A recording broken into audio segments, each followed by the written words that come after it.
দেখবে চিতা সাজানো হলো, মৃত ব্যক্তিকে তোলা হচ্ছে, প্রেমধ্বনি দেয়া হলো, এটা যজ্ঞ। আমাদের সমাজে যে ভুল কার্যটা হয়, কেউ মারা গেলে আমরা সবচেয়ে সেরা প্যান্ট, সেরা গামছা, সেরা লুঙ্গি এগুলো পরে আমরা শ্মশানে যাই।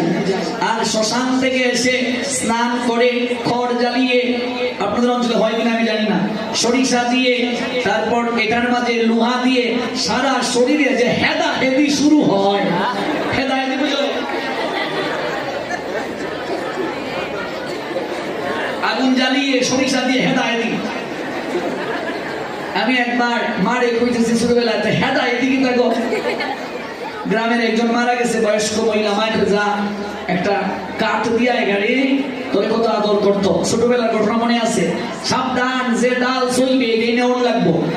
এবার আম গাছের একটা ডাল আমার থেকে ওজন বেশি, এটা ধরে লাগছে, মায়ের ধরে নইলে নইলে কিনা করছিস তুই, এই আম গাছের ডাল তোর থেকে ওজন বেশি, যা শেষে শেষে লিয়ে যা।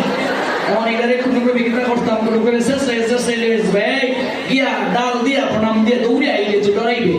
এবার দিয়ে আইলাম, ঘরে ঢুকতাম, এই যা স্নান করে রেখে যা। এবার স্নান টান করে ঘরে ঢুকতাম, তাও ঘরে ঢুকার অনুমতি নাই।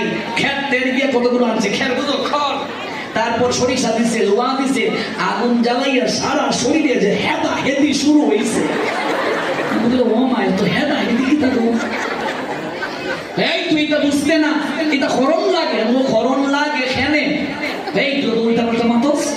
তখন থেকে আমার মনে প্রশ্ন, হেদা হেদি খেনে। ইনভেস্টিগেশন করতে শুরু করলাম।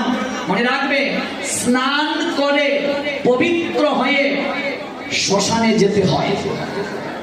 কি বলছি? স্নান করে পবিত্র হয়ে লুঙ্গি পরে কোনোদিন দাহ কার্যে যাবে না, গামছা পরে কোনোদিন দাহ কার্যে যাবে না। মহাভারত পড়ে দেখবে, যখন মহাভারতে যুদ্ধে যোদ্ধাগণ দেহ রাখলেন, এমনকি মহাভারতের যে সিরিয়াল হয়েছে এটাতেও দেখবে সাদা পোশাক পরিধান করে ওরা দাহ করেছে। এই শুভ্র হলো ত্যাগের প্রতীক, বৈরাগ্যের প্রতীক। এই জন্য দেখবে মা বাবা মারা গেলে আমরা সাদা কাপড় পরি, গলার মাঝে আমরা একটা ধরার চিহ্ন দেই। এগুলো যদি আরো কয়েকটা দিন সময় পেতাম, আমারও তো সময় নেই, নইলে এগুলো একটু ধারাবাহিকভাবে আলোচনা করতে পারতাম যে কেউ মারা গেলে আমরা কি কি কার্য করব, কি কি করা উচিত, আর আমরা কি কি ভুল করছি। এই জন্য যদি ধুতি না থাকে প্যান্ট পরে যাও, কিন্তু